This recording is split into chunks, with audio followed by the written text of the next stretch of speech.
To install Audacity, go to audacityteam.org. Audacity is available on Windows, Mac, and Linux. You can use Audacity only on laptop or desktop computers, not on mobile devices. Choose your OS and you will get the installation file. You will see the version you are getting and an automatic download of the file will start. I am not showing the details of how to install it, but I will give some links in the text description below this lesson.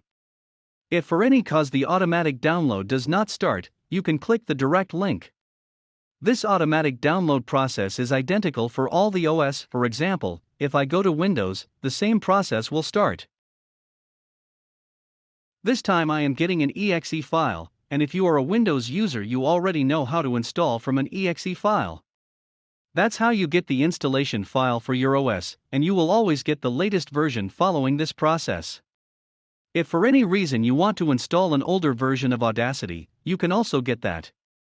Click on the download link itself, and this time no automatic download will start. Click on this link, and you will be taken to a fosshub.com page.